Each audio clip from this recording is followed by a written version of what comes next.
Last chapter है हमारा degenerative diseases. इसमें सबसे पहली बीमारी है ऑस्टियोआर्थराइटिस। और ऑस्टियोआर्थराइटिस का हमने डिस्कस किया कि क्या होता है। डीजेनरेटिव जॉइंट डिजीज है ओल्ड एज में, जिस तरह मैकेनिकल एब्नॉर्मलिटीज, जिस तरह एक मशीन ज़्यादा अरसा काम करने से ख़राब हो जाती है, इंसान भी उसके जो जोड़ हैं वो जवाब दे जाते हैं और ज़्यादा उम्र में जाके उन्हें मसला हो जाता है। ठीक है, उसमें ये होता है कि अक्सर लोग प्रेजेंट करते हैं पेन के साथ, जॉइंट की, नी जॉइंट की स्पेशली, या फिर और उसको मूवमेंट पे आवाज़ आती है कड़कड़ सी, जिस तरह हड्डियाँ आपस में रगड़ खा रही हो। तो इसमें मेजरली जो वेट बेरिंग हमारी बोन्स हैं वो इन्वॉल्व होती हैं, जिस तरह के नी है या हिप जॉइंट्स हैं, ये इन्वॉल्व होते हैं। और इसका एक बहुत मेजर रिस्क फैक्टर वो है ओबेसिटी या ओवर यूज। ठीक है, लाइक मोटापा होगा तो ज़्यादा वेट उठाएंगे तो ज़्यादा इशू आएगा। अब इसमें प्रेजेंटेशन क्या होती है, प्रेजेंटेशन में आपको बता दी, स्वेलिंग ऑफ इन्वॉल्व जॉइंट हो सकती है। ठीक है, बहुत ज़्यादा प्रोमिनेंट नहीं होती लेकिन हो सकती है। साथ में क्रैकलिंग साउंड आ सकती है और आपको पेन हो सकता है। ठीक है, अच्छा, एसिमेट्रिकल जॉइंट इन्वॉल्वमेंट है। एसिमेट्रिकल से मुराद ये है कि अगर राइट नी किसी का बाजू का, तो राइट नी का ज़्यादा इशू होता है, किसी का लेफ्ट नी का ज़्यादा इशू होता है। ऐसा नहीं होता कि दोनों नीज इक्वली और दोनों ही अफेक्टेड हैं। तो ज़्यादातर ऐसे मसले आपको, कुछ और बीमारियां हम बाद में डिस्कस करेंगे, उनमें नज़र आते हैं जिसमें सिमेट्रिकल पैटर्न होना, वो हम बाद में डिस्कस करते हैं। आगे हमारे पास आ जाता है कि इसका डायग्नोसिस कैसे बनाते हैं। डायग्नोसिस सिंपल है, आपने एक तो क्लिनिकल हो जाएगा और आप एक हिस्ट्री में हो जाएगा, क्लिनिकल एग्जामिनेशन हो जाएगा। वही आप उस पे, इसमें ये होता है कि हम नी के ऊपर हाथ रखें या फिर जो भी जॉइंट इन्वॉल्व हो उस पे हाथ रखे मूवमेंट करवाते हैं। तो आपको ना अपने हाथ के नीचे ऐसे फील होती है, एक तो क्रैकलिंग से ना फील होती है। अच्छा खैर, इसमें अपने पास x typical changes seen on X-ray, वो अपने पास वो कौन-कौन से हैं अपने पास कि थिनिंग हो जाएगी आर्टिकुलर कार्टिलेज की, सबकॉन्डल सिस्ट फॉर्मेशन होगी, ओस्टियोफाइट्स होंगे। इस तस्वीर में देखें तो इसमें ये है कि जो स्पेस है ना बीच में, वो उस गैप वो कम हो जाएगा। ठीक है, दूसरा ओस्टियोफाइट्स डेवलप हो सकते हैं कुछ ऐसे, आप कह लो बोन स्पर्स वगैरह, जैसे यहाँ लिखा हुआ है, ये डेवलप हो सकते हैं। और सबकॉन्डल मतलब ये कार्टिलेज है और कार्टिलेज के नीचे सबकॉन्डल सिस्ट बन सकती हैं। तो ये कुछ फाइंडिंग्स होती हैं, एक्सरे में नजर आती है। ठीक है, अच्छा, एक्सरे इन्वेस्टिगेशन ऑफ चॉइस है अपने पास इसके लिए, ऑस्टियोआर्थराइटिस के लिए। ठीक है, फिर मैनेजमेंट आ गई। मैनेजमेंट आपने क्या, सबसे पहले लाइफस्टाइल मॉडिफिकेशंस हैं, उनको हम कहेंगे एक तो अपना वेट कम करें, और अगर डायबिटीज़ है तो ग्लाइसेमिक कंट्रोल का कहेंगे। इसी तरह अगर गाउट वगैरह है तो उसकी मैनेजमेंट का कहेंगे। साथ ही साथ हम लोग उनको अपनी अपना थोड़ी सी हैबिट चेंज करने का बताएंगे। लाइक ये है कि ज़्यादा आपने ना इस जॉइंट को ज़्यादा इन्वॉल्व नहीं करना। जिस तरह आप कहो कि नीचे बैठ के ज़्यादा ऊपर इस तरह नहीं उठना। बेहतर है कि आप चेयर का इस्तेमाल करें। ठीक है, लाइक वो बाज़ को ज़्यादा ओल्ड एज में हम लोग अगर नमाज भी पढ़ते हैं इस तरह, तो और ज़्यादा मसला हो रहा है, मुश्किल हो रही है, तो हम उनसे कहते हैं कि बेहतर है कि चेयर पे बैठ के नमाज पढ़ लें, ज़्यादा इसे ना इन्वॉल्व करें, तो इससे ज़्यादा मसला वर्स हो सकता है ना। इसलिए तो इस तरह ऑफ रोडिंग वही उसने बता दिया कि आप कोई वॉकिंग स्टिक साथ में यूज़ कर लें या फिर वेट लॉस करें, ये सारी चीज़ें करें। एक्सरसाइज और फिजियोथेरेपी भी आप कर सकते हैं। एनाल्जेसिया, अब मेजरली तो आपने यही है, इन्फ्लेमेशन है वहाँ, पेन है, तो उसको रिलीफ करने के लिए एनाल्जेसिया देंगे। आप पैंडो से स्टार्ट करते हैं और अगर उससे बेहतरीन आए तो आहिस्ता आहिस्ता एनसेड्स मतलब बढ़ा सकते हैं अलग अलग तरह के। उसके अलावा आप टॉपिकल एनसेड्स भी इस्तेमाल कर सकते हैं। उसमें फ़ायदा ये होता है कि रिस्पॉन्स अच्छा होता है और सिस्टमिक साइड इफेक्ट्स नहीं आते। इसमें कुछ क्रीम वगैरह आती है कुछ इसी तरह पेन के लिए ना, तो उसमें आप हल्का हल्का थोड़ी सी मसाज सी करके उस क्रीम के साथ, और समटाइम्स ऊपर पट्टी कर लेते हैं, तो इससे वो ज़रा अच्छा रिस्पॉन्स आ जाता है। और अगर आप बात करें कुछ बोन और कार्टिलेज सिंथेसाइजर्स के तौर पे भी आप कुछ हेल्पफुल होते हैं, वो भी यूज़ कर सकते हैं। और इंजेक्शंस भी हम बाज़ लगवा सकते हैं, ज़्यादा पेन हो जिस तरह स्टेरॉइड वगैरह के, या फिर पेन के लिए लोकल एनेस्थेटिक इंजेक्शंस लगवा सकते हैं। इसी तरह हाइलुरोनिक एसिड का एक इंजेक्शन होता है। हाइलुरोनिक एसिड आप बस समझ लो कि आर्टिकुलर कार्टिलेज की फंक्शनिंग में हेल्पफुल होता है, तो वो आप इंजेक्शन लगवा के उससे ही फ़ायदा उठा सकते हो। लेकिन ये सब चीज़ें अर्ली स्टेजेस में काम आती हैं। जब लेट स्टेज हो जाती है ऑस्टियोआर्थराइटिस की, तब ज़्यादा बड़े मसले खड़े हो जाते हैं, थोड़ा मुश्किल हो जाता है। सर्जिकल इंटरवेंशन भी है कि लेट्स सपोज कोई बच्चा है या फिर यंग बंदा है और उसकी नी इंजरी हुई थी, उसकी वजह से उसको ऑस्टियोआर्थराइटिस डेवलप हो गया बड़ी अर्ली एज में। और अभी ऐसा नहीं है कि लाइक वो इस जोड़ के साथ पूरी ज़िंदगी गुज़ार सके, तो ऐसे में आप सर्जरी वगैरह की तरफ भी जा सकते हो अगर कंज़र्वेटिव मैनेजमेंट नहीं हल हो रही। तो उसमें ये है कि आप एक जॉइंट नी रिप्लेसमेंट थेरेपी होती है, इसका तो सुना ही होगा हम सब ने, तो वो चीज़ें कर सकते हो। ठीक है, फिर रूमेटॉइड अर्थराइटिस आ गया। ये मोस्टली फीमेल्स की एक बीमारी है। मतलब मेल्स भी इफेक्ट हो सकते हैं लेकिन मेजरली फीमेल्स इफेक्ट होती हैं क्योंकि ऑटो इम्यून डिजीज है और इसमें सिमेट्रिकल इन्वॉल्वमेंट होगी और उसमें भी मोस्टली ये अपने पास है ना अपना लाइक दोनों हाथों के सेम जॉइंट्स इन्वॉल्व हो रहे हैं इस तरह। तो इसमें सबसे जो क्लासिकल फीचर होता है वो ये होता है कि आप मॉर्निंग स्टिफनेस होती है मोर देन 30 मिनट्स के लिए ना मॉर्निंग स्टिफनेस होती है कि सुबह उठते हो तो मसला होता है और फिर वक्त के साथ साथ थोड़ा बेहतर हो जाता है। ठीक है, जबकि ऑस्टियोआर्थराइटिस जो है ना उसमें जितना काम करोगे जितना उसे इन्वॉल्व करोगे उतना ज्यादा वो वर्स होगा। सही है, लेकिन इसमें ऐसा नहीं है। बाकी आपको मैं बता दें कि सिमेट्रिकल आर्थराइटिस होता है और ये सिर्फ हड्डियों की बीमारी नहीं है, इसमें पूरी बॉडी इन्वॉल्व होती है, आपकी स्किन वगैरह रिलेटेड जिसमें स्किन, हार्ट, लंग्स वगैरह इधर रूमेटॉइड नोड्यूल्स बन जाते हैं जो कि इनको इफेक्ट करते हैं। और कुछ हाथों के कुछ स्पेसिफिक मसले जो एसोसिएशंस है वो इन्होंने लिखी हुई हैं। तो ये कुछ स्वान नेक डिफॉर्मिटीज, ही थंब वगैरह, इसमें आप देखो ये स्वान नेक डिफॉर्मिटी जाहिर की हुई है लाइक जिस तरह एक स्वान की आप कह लो कि नेक सी बन जाती है। उसमें ये है कि अपने पास डिस्टल जो इंटरफ्रेंजल जॉइंट है वहाँ वहाँ फ्लेक्शन होती है, जबकि जो प्रोक्सिमल इंटरफ्रेंजल जॉइंट है वहाँ एक्सटेंशन होती है। ठीक है, यहाँ थोड़ी सी मिस्टेक है। तो वहाँ एक्सटेंशन होती है प्रोक्सिमल में और डिस्टल में फ्लेक्शन होती है, तो इसे स्वाम नेक डिफॉर्मिटी कहते हैं। और ये देखें, ये आपको नजर आ रही होगी। अच्छा, उसके अलावा आप देख लो कि इसमें इसमें थोड़ी सी पैथोफिजियोलॉजी लिखी हुई है कि वो ऑटोइम्यून डिजीज है, एंटीबॉडीज जाके साइनोवियम पे एक्ट करती हैं, पेनस फॉर्मेशन होती है, वो पेनस जो है वो फिर उस कार्टिलेज कंट्रोलाइन को डिस्ट्रॉय कर देता है। तो एज ए रिजल्ट फिर ये एबनॉर्मलिटीज वगैरह डेवलप होती हैं।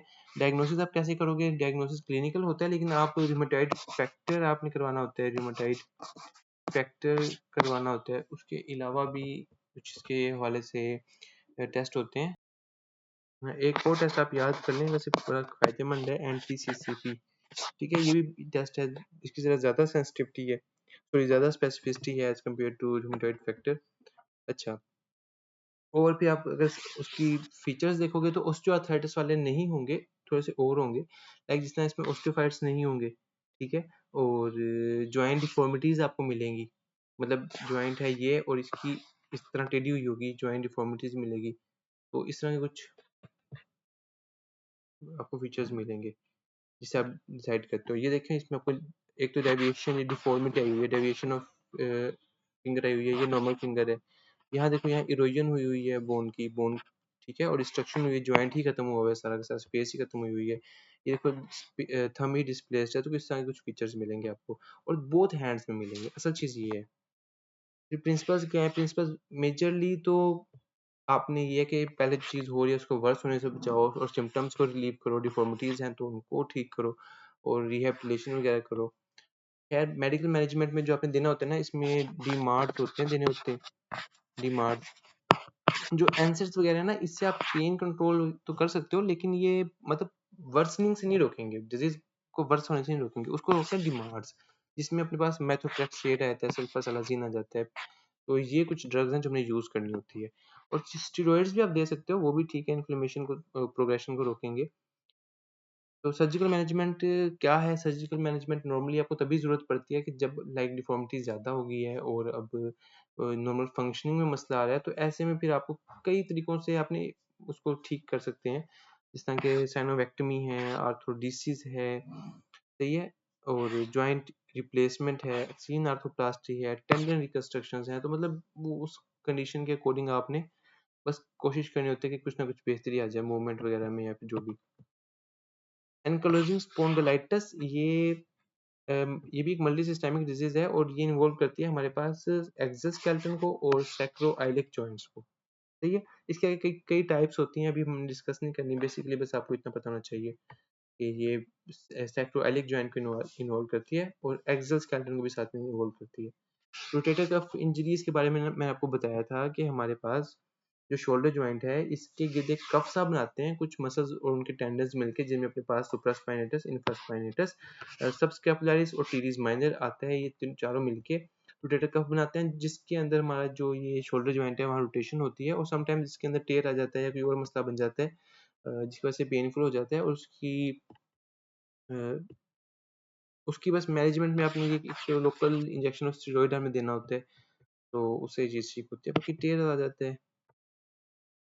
अच्छा, हम ड्यूपिट्रियंस कॉन्ट्रैक्चर्स की मैं तस्वीरें दिखा चुका हूँ कि किस तरह पाल्मर फेशिया की इन्वॉल्वमेंट की वजह से, या कह लो कि पाल्मर जो अपने पास एपोनेउरोसिस होता है, उसकी फाइब्रोप्रोलिफरेटिव एक डिजीज होती है, प्रोग्रेसिव होती है, और एज ए रिजल्ट ये होता है कि आपकी वक्त के साथ साथ फ्लैक्शन होना शुरू हो जाती है, कॉन्ट्रैक्चर से बनना शुरू हो जाता है उंगलियों पे।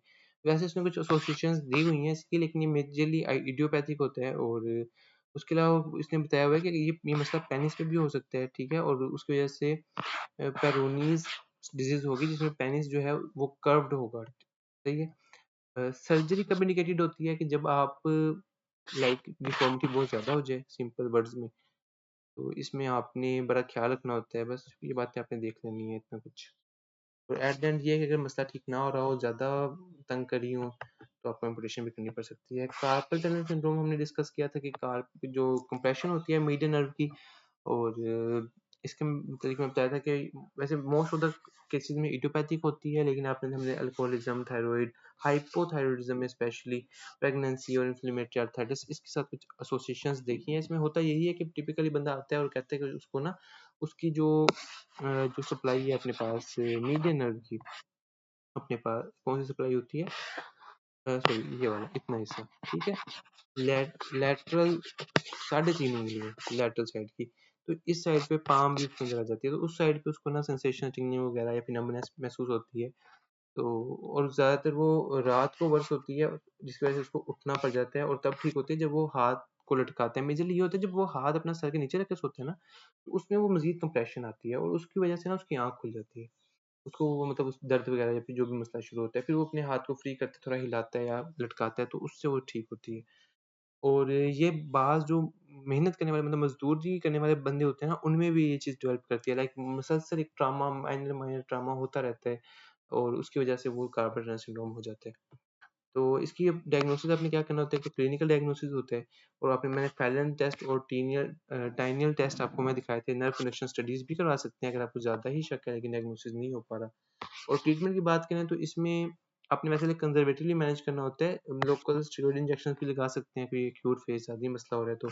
बाकी आपने डायबिटीज़ वगैरह कंट्रोल करनी है, इसके अलावा आपने वो कुछ हाथ पे चढ़ाने के लिए कुछ ग्लव्स सा मिलता है, स्पोर्ट्स से मिलते हैं, तो वो भी आपने कुछ अर्सा यूज़ करनी होती है, ठीक है? उससे फिर ये होता है कि कुछ अरसे में वो थोड़ी बेहतरी आ जाती है। अगर वो ये चीज़ ना आप कंज़र्वेटिवली मैनेज ना करो, या बड़ा लेट प्रेज़ेंट करे, या फिर लाइक वो मेडिसिन से ना मसला हल ठीक हो रहा हो, फिर आपको सर्जिकल डिकम्प्रेशन करनी पड़ती है। आपको ट्रांसवर्स जो लिगामेंट होता है ना, उसको आपने एक्चुअली वहाँ से उसको थोड़ा-सा आई गेस काटना होता है, ताकि जो मीडियन नर्व की कंप्रेशन हो रही है वो रिलीव हो सके। अच्छा, ये मैनेजमेंट उसने ना किसी और चीज़ की यहाँ ऐसी लिख दी है, या शायद एंक्लोजिंग स्पॉन्डिलाइटिस की मैनेजमेंट यहाँ लिख दी है। तो इसमें भी अगर आप देखना चाहो तो है तो कोई नहीं, वही जो हम लोगों ने पढ़ के आए थे, रूमेटॉइड आर्थराइटिस की कुछ-कुछ वही मैनेजमेंट है कि इसमें आपने एंसर्स देने हैं, स्टीरॉइड्स देने हैं, और ये सल्फासालाज़िन वगैरह देने हैं। सर्जिकल भी ज़रूरत पड़ी तो आपको करनी पड़ सकती है